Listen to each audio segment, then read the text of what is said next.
కొన్ని నిర్ణయాలు కూడా చేశాం. 2 రాష్ట్రాలు మొన్నటి వరకు కలిసి ఉన్నాం.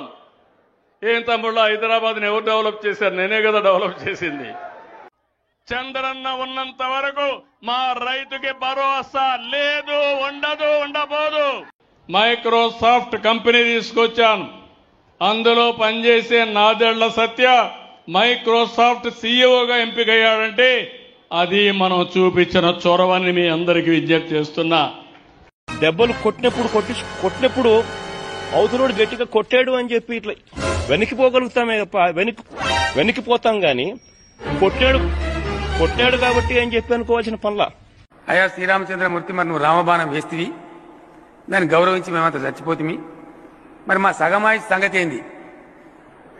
ఏం పర్వాలేదు, కలియుగంలో మీరు ఊరుకో 4 చొప్పున కొట్టి మందిని మీకొని తినండి. కేసీఆర్ నీకు దమ్మున్నదా?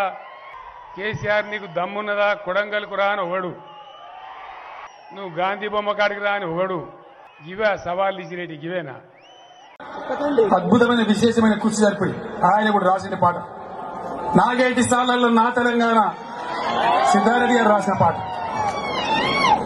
సీటు కొడుతున్న పాట వాడమంటారా ఏంటి?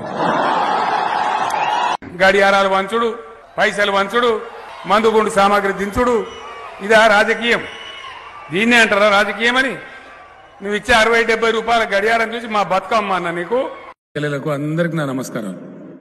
సప్పట్లు కొట్టుడు కాదు, పని చేయాలి. ఇంతకుముందు ఒక ఆయన సీటు కొడుతుండే, సీటు కొట్టడానికి నేనేమైనా సినిమా యాక్టర్ నాకు అర్థం కాదు.